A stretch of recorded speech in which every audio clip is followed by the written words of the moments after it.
Oh, here we go. Hey, all right. Hang on 1 second. Let's get us all in here. I'm going to get us all in frame here. You going to stay up there? Yeah, it'll stay up there. That'll stay. Do I need to come back anymore? Oh, I think you're okay. Who are we talking to? Hang on. WrestleMania. All right. Hodgepodge and this. Yeah, the Hodgepodge podcast, and I'm Dylan. Dylan. Hey, Dylan. What's going on, guys? How you guys doing? Good, Dylan. How are you, buddy? I'm good, man. Thanks for working with my having to be in one room, because I did a podcast like twice, and they were all in different areas, and it was just it effed up big time. So I was like, if I do multiple, I'm gonna have to do them all in one room. Yeah. We understand that. It's a fiasco. Yeah, man. Yeah. So before we get going, I just want to introduce who we got going here. So we got Troy Johnson, Brett Boyett, and Scott Lindsey. Guys make up the Nashvillains. That's right. Yeah. Guys, yep. How the hell did you two come together? Because you kind of are just the big three in one big flower pot, and it's all blooming at one point. Like, because I think very kind of you. Let me see if I got this right. So Brett, you met Scott in a writing round, right? And then you guys you had a certain vision about the way music was going, and you kind of wanted to collaborate together. And then along the way you found Troy. Is that right? Is that kind of? That's right. Yeah. You certainly make it sound better and cooler than it actually is, but go ahead. I was, me and Troy write for the same company, and our publisher sent me to California to do a songwriters festival called Durango Songwriters Festival. And while I was out there, a mutual friend of ours named Tim Gates had a writing appointment set up with Brett Boyett, and he was writing hopefully for the movie Forever My Girl, which Brett was working on at the time. And so he asked me if I want to go write with him. I said, sure. So during the course of the writing appointment, the song didn't make the movie, by the way. But during the course of the writing appointment, we hit it off. And we started listening to music, and he played me some songs that were in the movie, and the guy singing it was Troy. So we got to talking about Troy and found out that we had a mutual love for Troy. Which is why I'm always in the middle here. Yeah, that's true. Yeah. So Brett was like, when I go to Nashville, I'm moving to Nashville. When I go to Nashville, I want to get Troy to sing in this band, this idea I've got. I thought, well, hell, I'll call him right now and see if he's interested. So we called Troy, and he's like, he said no. Sure, yeah. Well, he said Absolutely sure, but not. Yeah, but you can't use my picture. That's what he said. Yeah, well, I made him jump through little hoops. You can't be that easy. Played hard to get. Yeah. Brett had this concept for a while, and when he came to town, we got together, and we first thing we tried to do was write a song. If we can't write a song together, it's really not going to go very far. So. So we got together, and it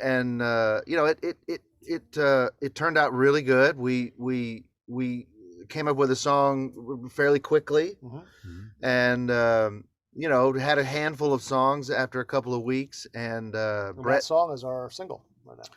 Yes, you say the first song? Mm-hmm. Yeah, the first song is our current single. Yeah, the first song we wrote.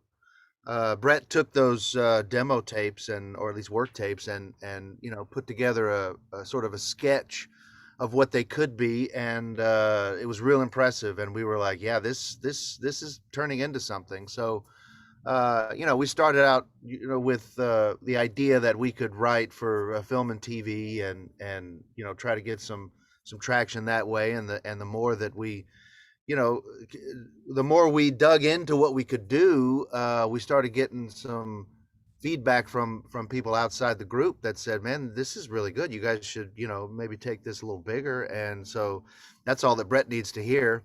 And he's off to the races. So here we are. You guys, And you guys are like really early, and I appreciate that because a lot of newcomers I've realized are just punks, and they're like, you know what, I will show up when I want to show up. But you guys being in the business for over 20 years, you know what it's like to be early, and you're like, you know what, I'm going to be here on this time. But you guys are like, damn, 28 minutes early or something like that. Oh, you mean for this interview? For the interview, yeah. They told us this was at noon. Oh, okay. He's kidding. He's kidding.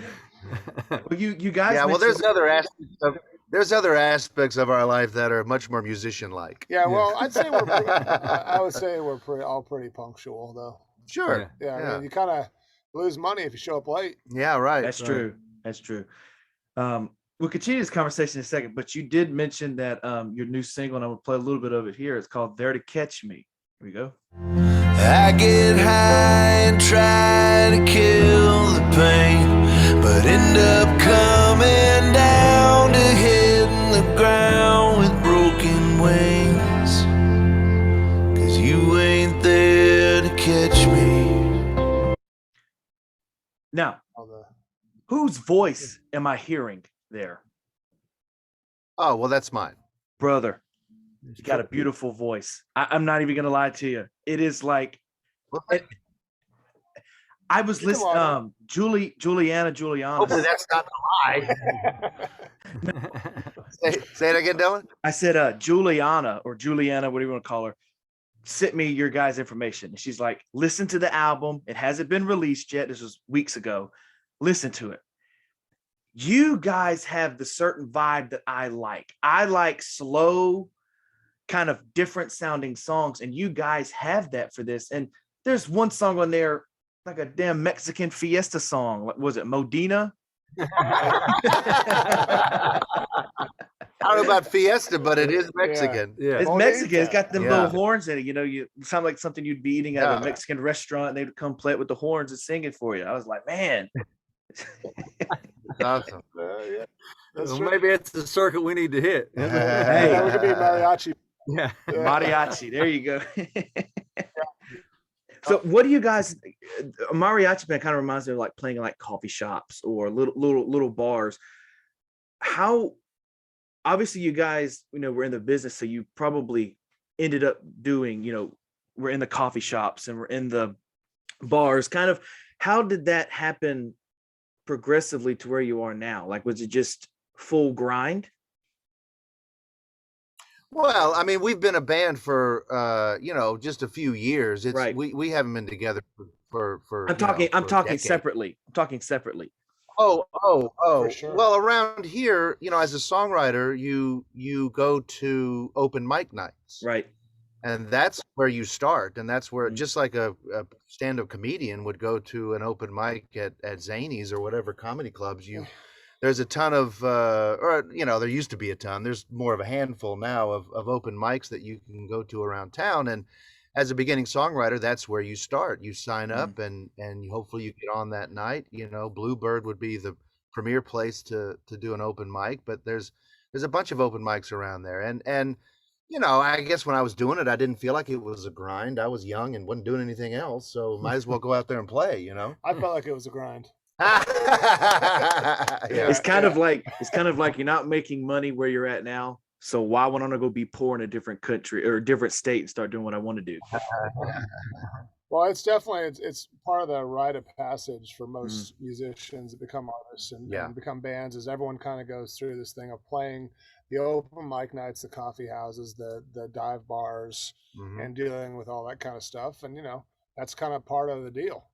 Yeah, and it's where you meet other musicians and you network that way as well. And those places are actually really fun to play. Yeah. Sometimes you have some awesome people, and you become good friends with people, and there's some great fans that you get out of it, and Yeah, I started playing honky tonks when I was 16 years old.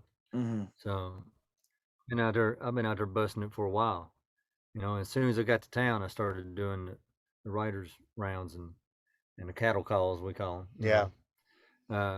Around town. So, I mean, if you write it, you may as well play it for people. It's what. Yeah, it's just the Nashville way. Yeah. Also part of that's doing. Go ahead.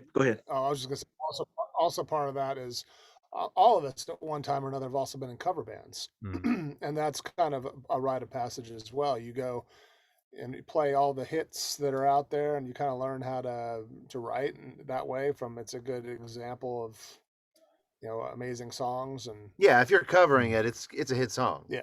So it's a good lesson. It's a good teacher. Yeah. Now, have all of you did all of you kind of grow up in like a country music household, or was it kind of like a mixture genres? I'd imagine you grew up in a country music household. Oh yeah.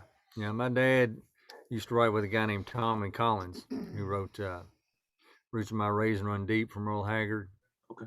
And New Patches from Hell Tillis, among many, many others. And he used to come up, we'd go fishing. He and Dad would write songs, and I'd write my little I love you, you love me kind of thing, and bring it in there, and they grade it, or critique it, you might say, and I'd go back and fix it. And then, my dad was in cover bands when I was young, and he would come to Nashville and do his thing. And I got cousins in bluegrass bands, and I got cousins who thumb pick, it's all from up home in Kentucky there. So I was raised around it. I thought everybody played music and baseball and basketball. I didn't know any different, Well, I certainly grew up in a country atmosphere. I'm from Houston, Texas, and you can't go very far without hearing some country music somewhere. But I'm an only child, so I wasn't introduced to anything older than what was on the radio. I would listen to, when we went to, with my parents, when we went out anywhere to visit grandma or go to a restaurant or something, it'd be country music on the radio. So I grew up with that, but I also grew up with, pop music, whatever was popular at the time that I was growing up is what I was listening to. And that's, 80s, 90s music. Flock of Seagulls, baby. Thompson Twins. Yeah. I had that. I was an MTV kid, man. When I got home, he's wearing his hair flat today, but it's usually, it's usually like this. like that. No, when I got home, I would plop on the couch and just flip on MTV and just stay there. Back when MTV played music. Now I want to ask you about that, because I'm too young to kind of witness when MTV was, because I'm 23 and I was too young. That's why I hesitated to bring that up. No. But I am such a big music nerd that I know a lot more than I should know at 23 about music. But what was it like to experience MTV when there was like no commercials and it was music all the time? I'll tell you this, I didn't have a TV until I was a senior in high school. So the only way I ever saw MTV or anything like that was I'd go to friends' houses. Really? Yeah. You didn't have a TV till you were We had a TV, but it had one channel. It was Rabbit Ears. Oh, I lived right. in the middle of nowhere. Yeah. So we had, there wasn't cable, there wasn't any of that kind of stuff. Yeah, and you grew up, you're musically, you didn't get a chance to tell your story about music. It was more rock and roll and. Well, I grew up, I was first with country because I was doing rodeo and stuff when I was a kid. Right. I kind of grew up around the rodeo group. And then I got into, my first band was a punk rock band. I thought you were going to say polka. Punk rock. Because it was the easiest thing for me to play. Yeah. As much as I still love some of those bands. But then I kind of got into metal and I was into R&B. I loved Motown. I was always into country at the same time. I got into classical. And then it was the polka, right? Then it was polka. Yeah, it was in there somewhere. Yeah. But no, we were also talking about, you had asked me about, what did you Dylan, what was your question originally? I don't remember. It was about MTV being, the MTV, that's right.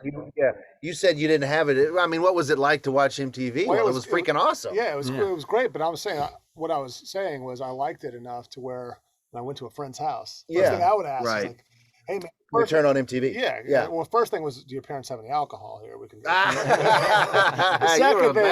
second was, no, I'm kidding. The second, it was about MTV. So. Yeah, that's what you do. I mean, I got to watch MTV until my dad got home.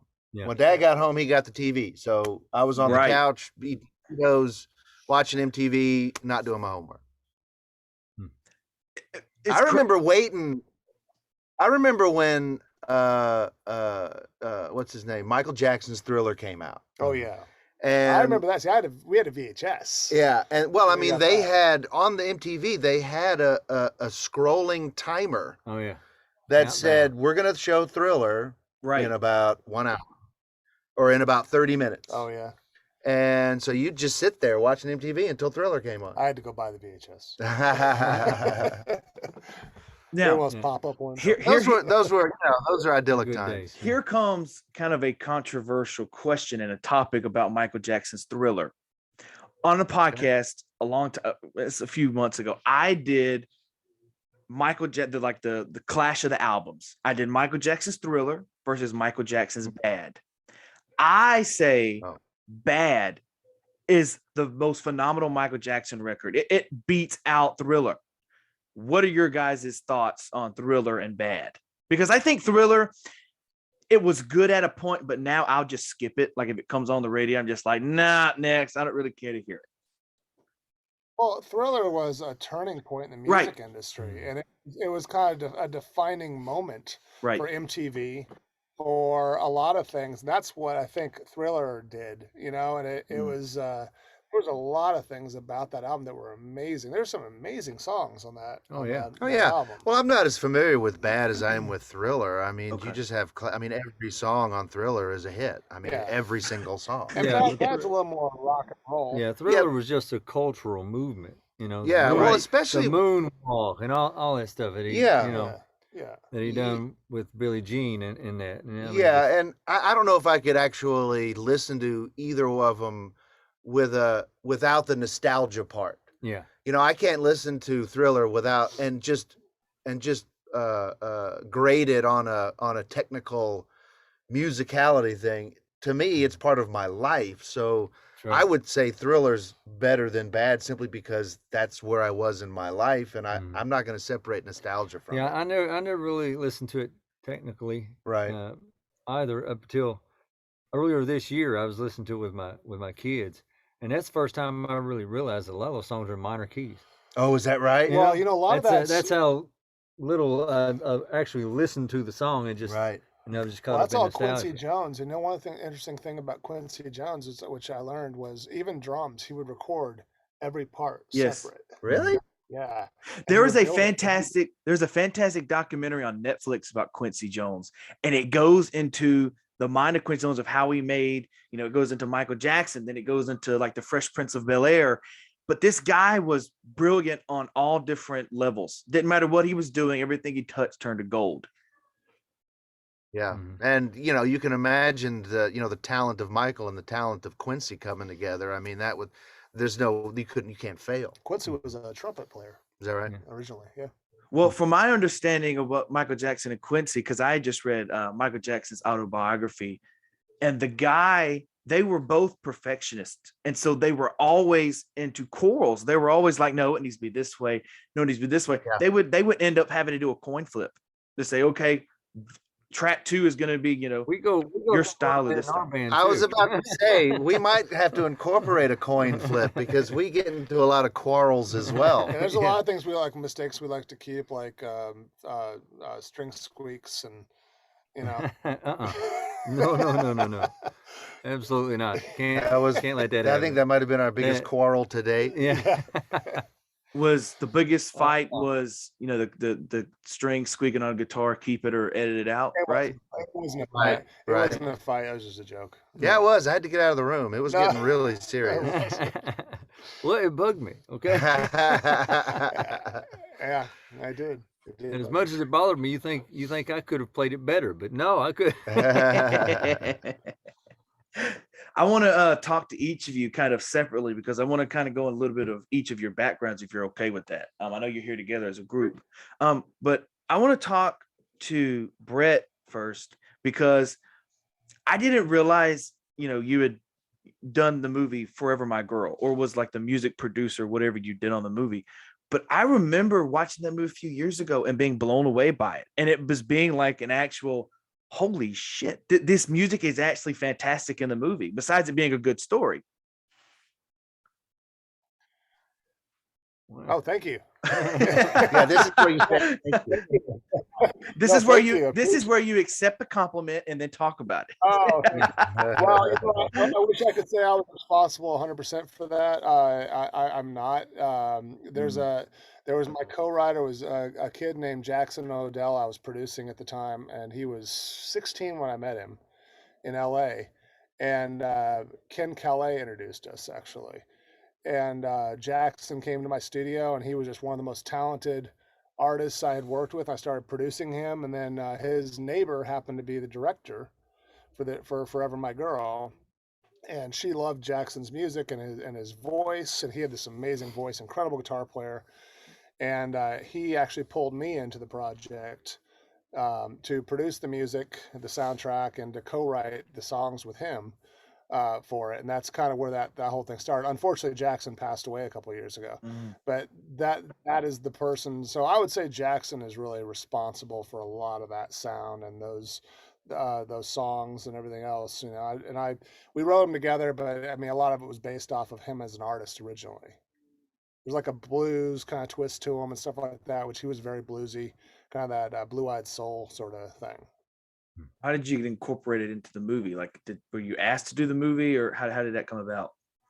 Well, we had the script. I've done this in a couple of different projects. This was a really interesting one. We had the script, and we went through. And as a composer, I've composed a lot of different stuff. You know, to start with the main title and the end credit because those pay the best. So we went through and we wrote the main title, wrote a main title, then wrote end credit song. Then we went through the script and wrote songs where we thought that there would be scenes that would need songs. Okay, that's my question. That's my question with not how every musician does a movie, but so there was not. It was just a script. It didn't say, okay, music will play here about such and such. It's just full script, and you can go ahead. Well, at first we started just writing to the script, and the director hadn't given us a green light that we were going to even be working on the film, but she gave us the script to look at, and I read the script with Jackson, and I both read it, and we went through and just started writing songs.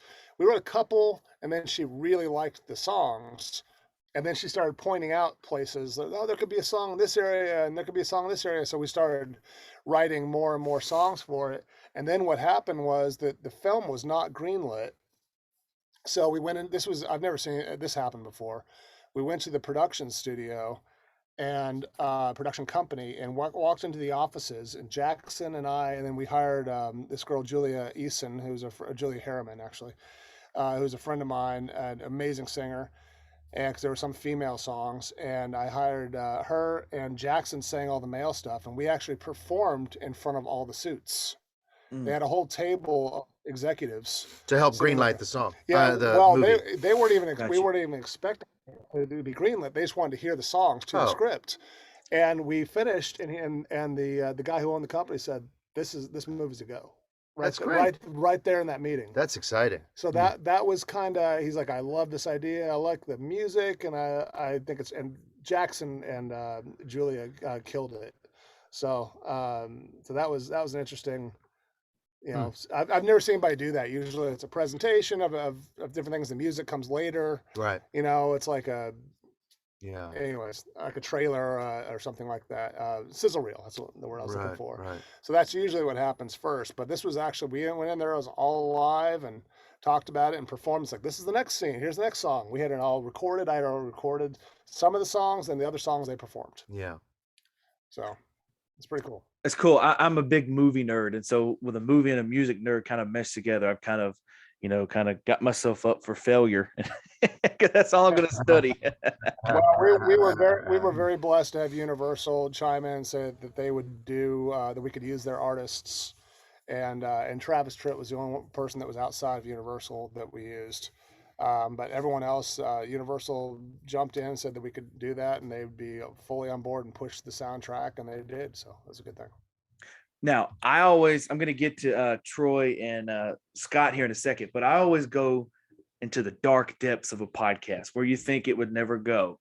So I'm going to hit that right now. I want to know, you three guys, what is one conspiracy theory that you guys believe in, or you think that maybe there could be some truth to it?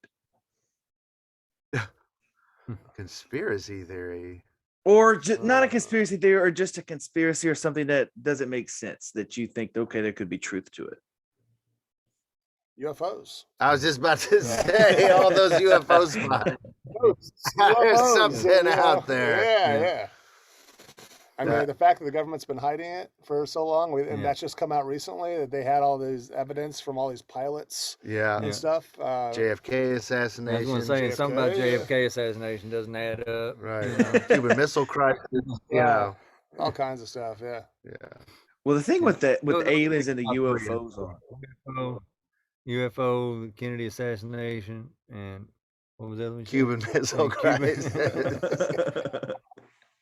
And Elvis is still alive. Yeah, I saw him the other day. Yeah. So is Michael Jackson, apparently. Yeah. Is that right? I heard that the other day too. Michael Jackson. Nah. So is JFK.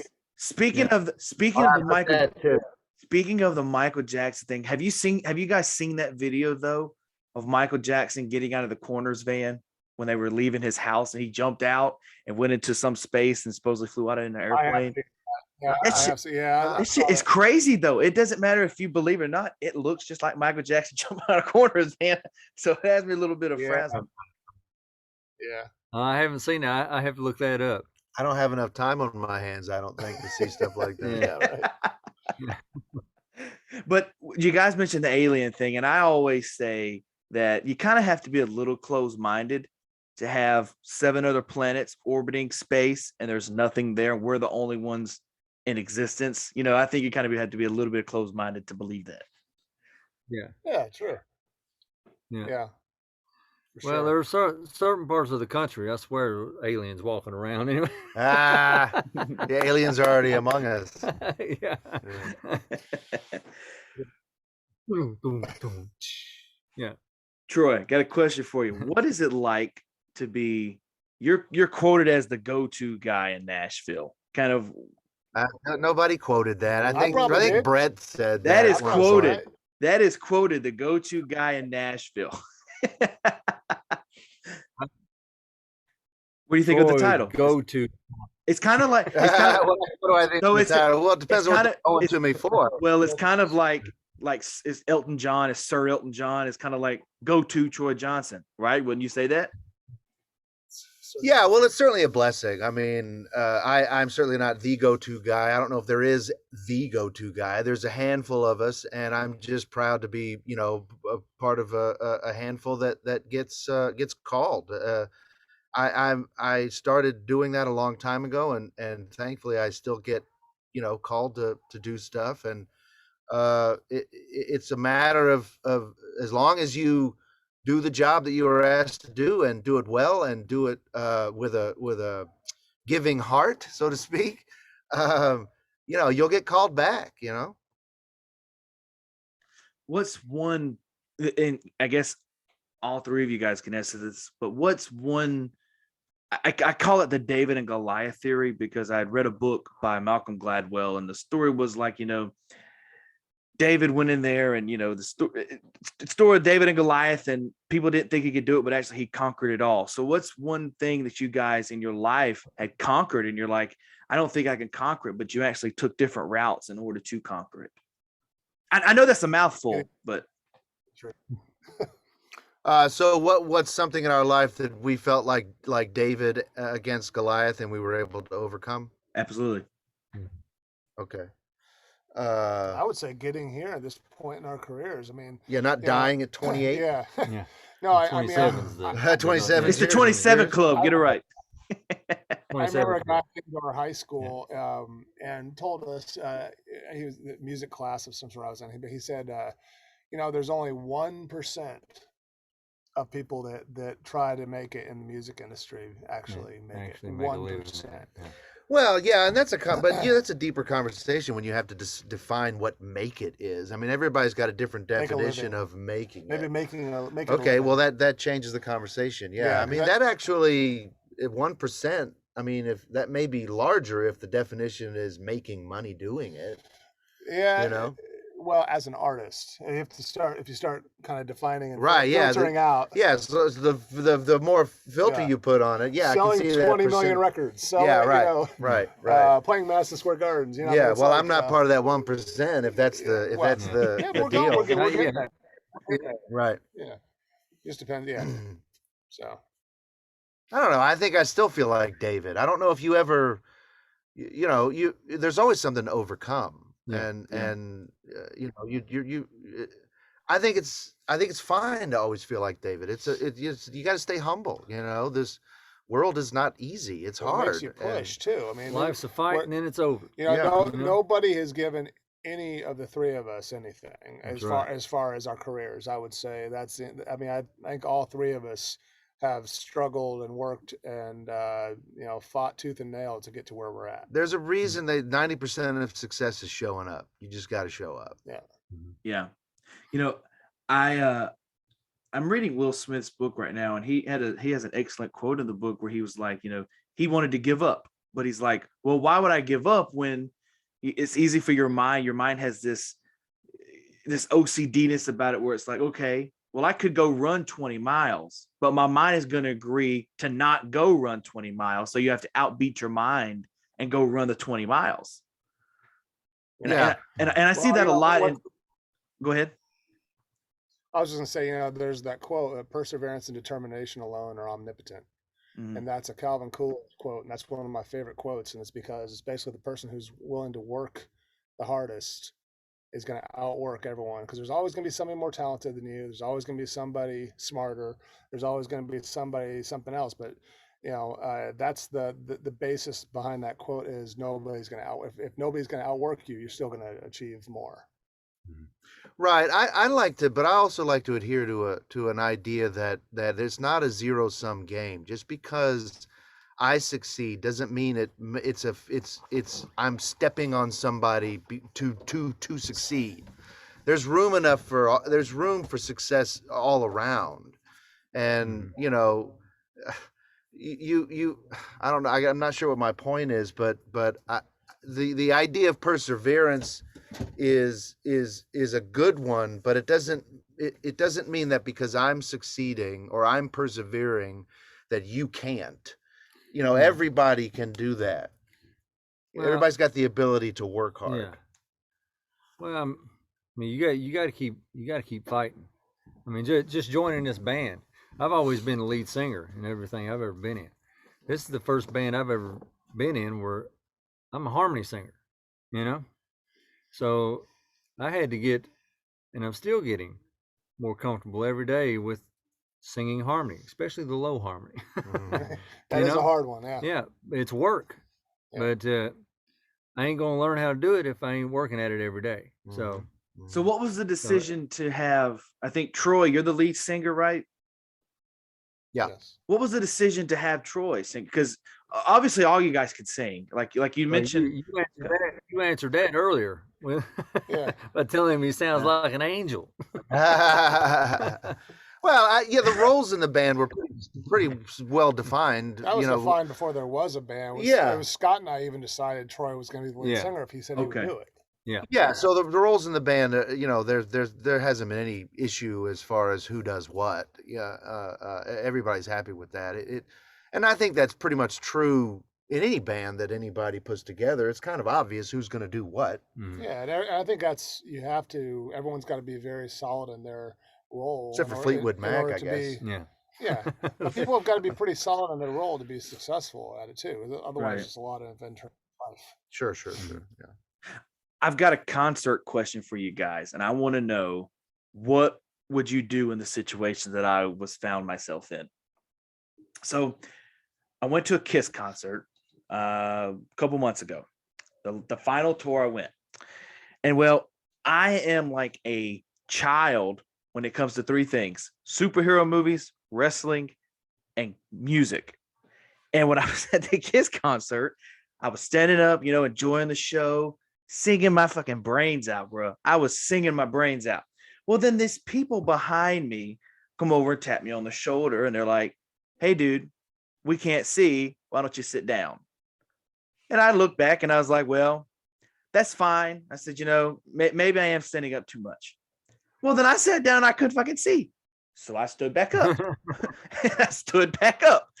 And then they're constantly, hey, won't you sit down? I finally turned around and trying not to be a dick and said, hey, I purchased my tickets just like you did. You can either stand up or stop arguing with me about it. So if you guys were put in that situation, what would you guys do? Throw a beer on them. Well, I don't drink, so that's kind of not a good answer for me. Well, I think your first mistake. I'd be a gentleman and offer to put the lady on my shoulders. Problem solved.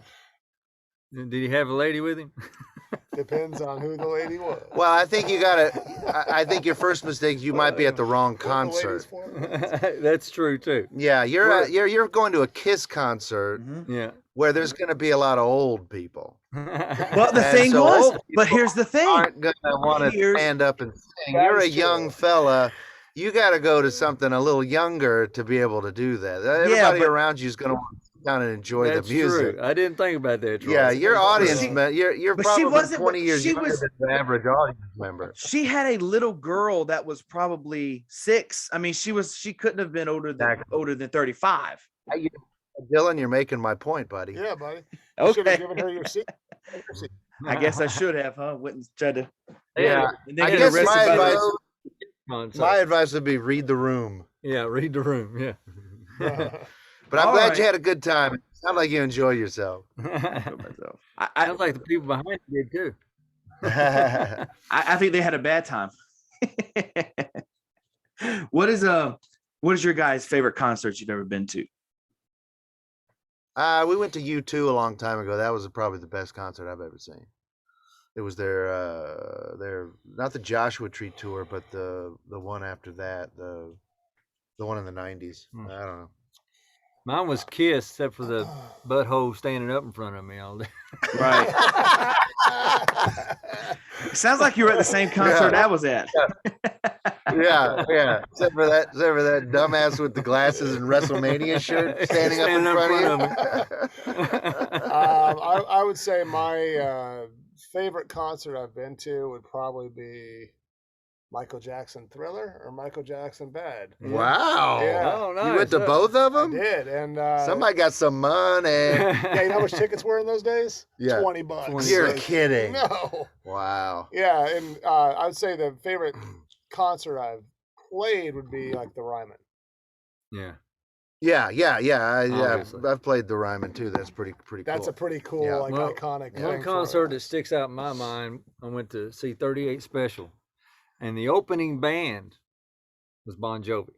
Oh, wow. Opening band. Yeah, right. Now, 2 months later, they were the biggest thing in the world. Yeah. But we had no idea who the hell they were when they hit stage. But here's the thing, though. Here's the thing, though, Scott. Was Bon Jovi better than 38 Special? It was when they were opening up for 38 Special. Strong audience for Bon Jovi at that time. Yeah. And 38 Special had been, I'm sure 38 Special held their own. Oh yeah. Bon Jovi was just getting started. I'm sure it was, although it was good, it was probably a little rough around the edges. Yeah. Well, the reason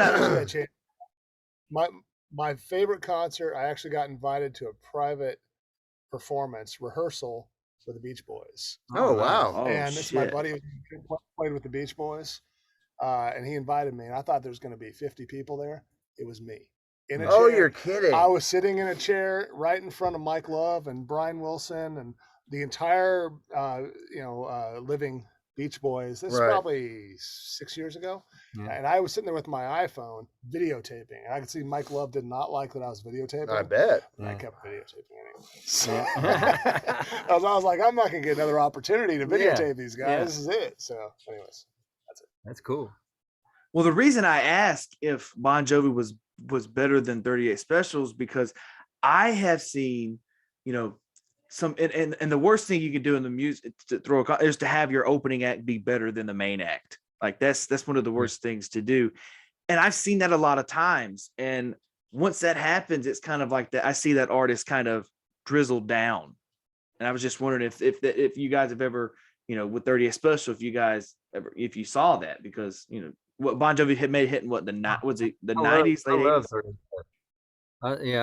I still love 38 Special to this day. I mean, they at that point they had Caught Up in You.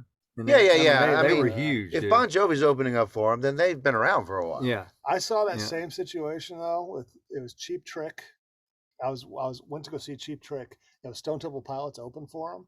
I had never heard of Stone Temple Pilots. Yeah, and I got there and I was like, "Holy shit, these guys are good." Yeah, and they blew Cheap Trick off the stage. Yeah. They were way better. I wouldn't say that it's just something new. Yeah, you knew what you were getting. They were really good. And Scott Weiland is like one of the best frontmen I've ever seen. Yeah, and they were probably pretty tight. Yeah, they were. Yeah.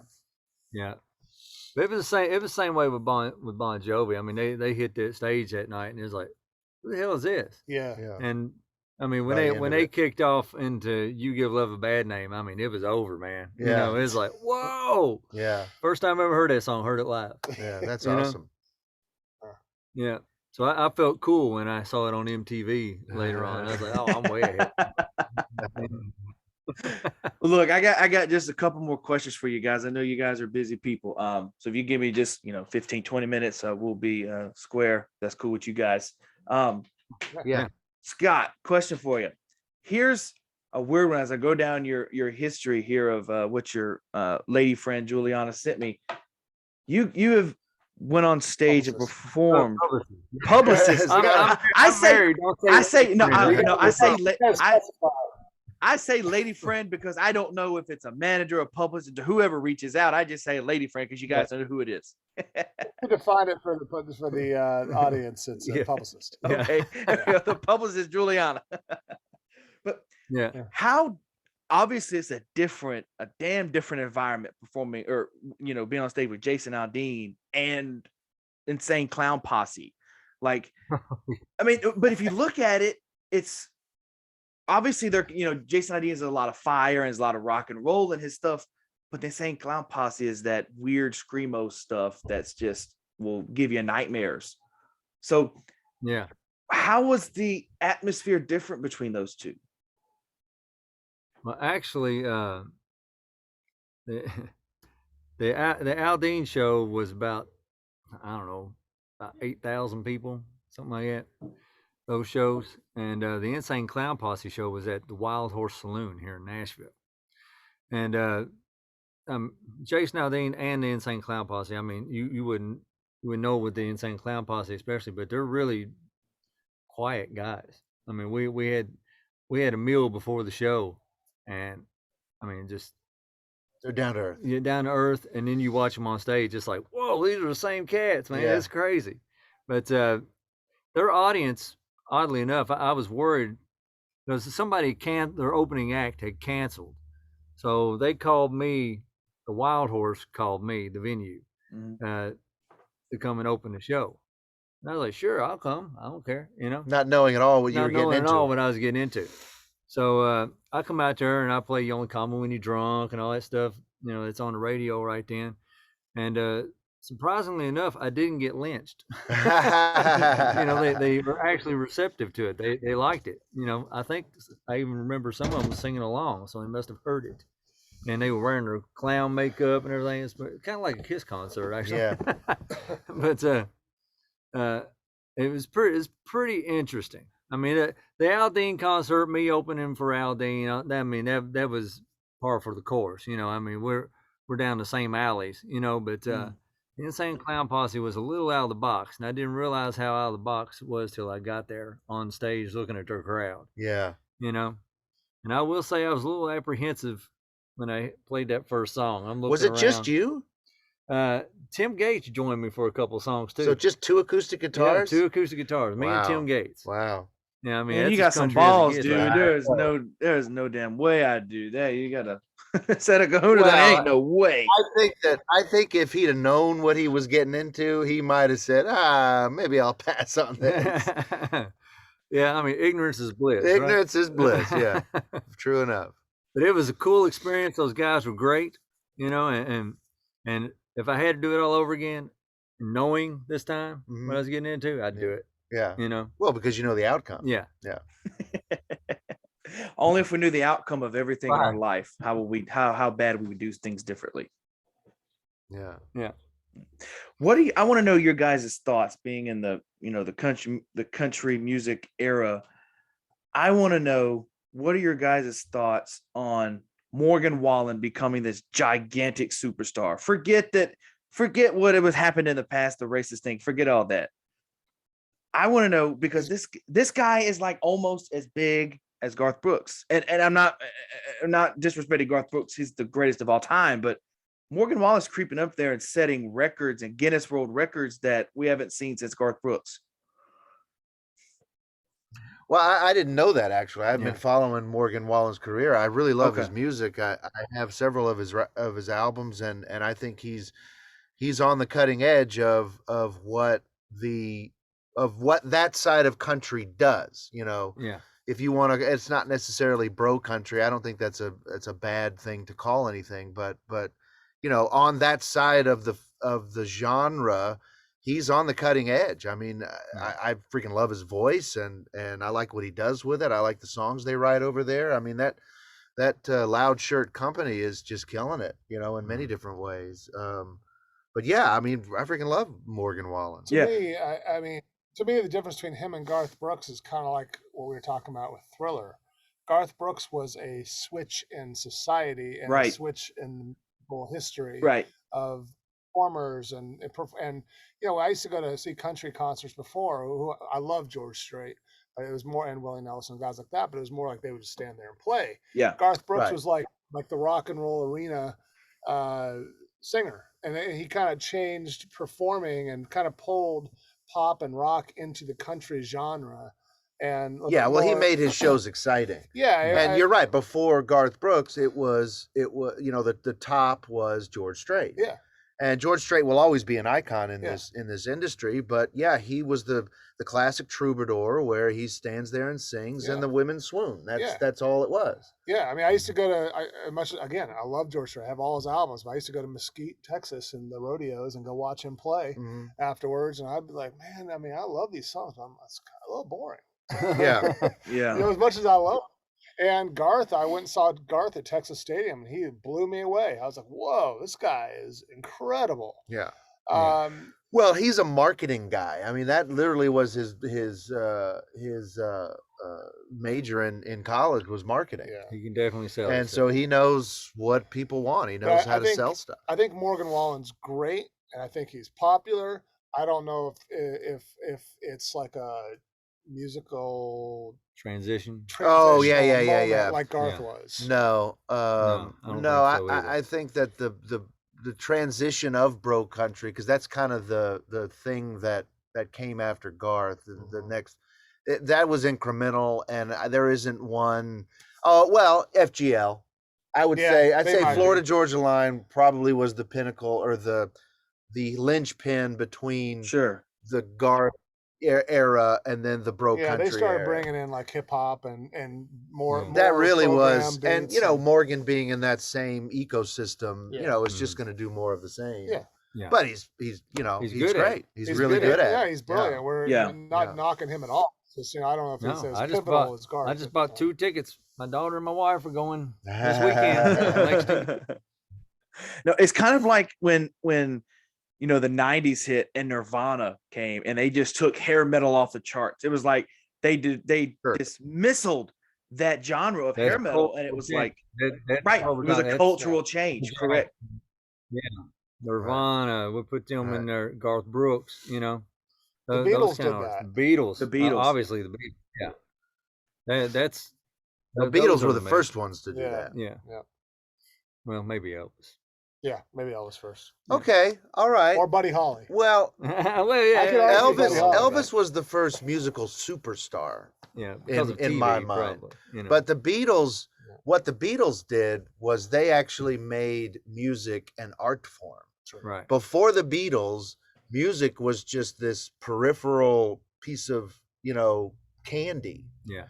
And it wasn't considered artistically motivated. Well, and they also used, you know, $10 chords, and not like, I mean, Buddy Holly, who I love, and all those other, Eddie Cochran, and a lot of those earlier artists 1-4-5 blues chords, basically. Well, and that's how the Beatles started out. Yeah, it was. You're right, and they played all those. But I will say that they did construct their 1-5-4s in a very unique way. Yeah. Yep. When is this new album coming out? February. Mm-hmm. Tell everybody about it. Because there's some of my favorite songs on the album, and I wrote them down here in sticky notes so I can let you. It's "Standing in the Fire." I think it's brilliant because it hits kind of because you guys do kind of have a pop. I think Brett said it earlier. He grew up on like a pop. He had a punk rock band, but I think you can hear punk rock a little bit in some of the songs. You kind of incorporate all the genres that you grew up with into one specific album, and each song I think kind of differentiates that. You can tell that you guys didn't just grow up in a bluegrass country household. It was hip hop, rock. Yeah, we are a hodgepodge of musical genres. Yeah. Hodgepodge. See how I done that? Yeah, you did. Nice callback. Callback.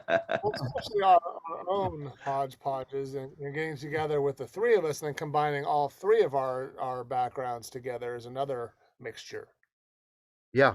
I mean, I think we were able to capture a bunch of different things, and they all seem to work together. I mean, one of my favorite aspects is this more cinematic version of what country can be. Mm-hmm. There's a lot of space in our music, or at least in this record, and some of the best moments are when things don't get played. Mm-hmm. I think this is one of the first concept albums for country music I've ever heard of. Yeah, that's kind of the defining factor of this record. It's being a concept record. Now, do you write? What were your favorite songs? What was that? I'm curious. What were your other favorite songs? Oh, I mean, you got "Standing in the Fire." I've got "Don't Let Me Hang." Brett likes to hear that. That Bonita, that Mexican song was pretty cool. "Baby Keeps Killing Me." I mean, it's just, I don't know what it is, and I don't know why I'm just now finding you guys, but I'm glad I did, because now well, we've only been releasing stuff for about a year, so I'm a year too late. I don't know. You're probably ahead of the curve on a lot of things. Yeah. You guys just released a song with Smo, is that right? Standing in the Fire. No, Titan Time. Titan Time. Titan Time. So how did you guys? Yeah, that's a Brett project. Okay, because I'm really good friends with Smo. He's done my podcast a few times. How did you kind of guys get incorporated with Smo?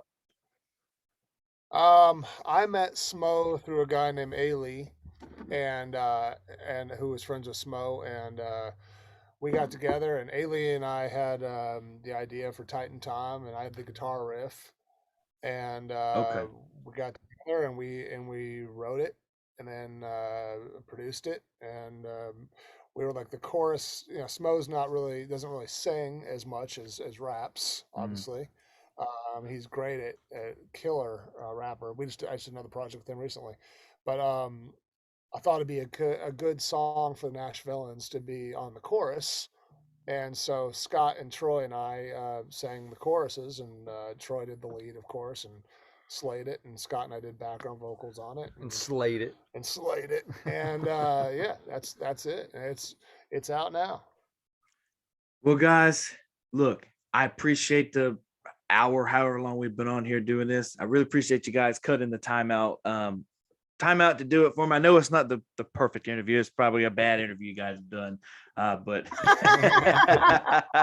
I'm not professional. I'm not professional by no means. I just try to get on here and chat with the guests, because a lot of people don't get to hear or understand the artist in certain ways, except for how the media wants to see them and the questions the media asks. I'd like to go a little deeper. I appreciate that. Yeah, I understand that. Yeah, no, you did good.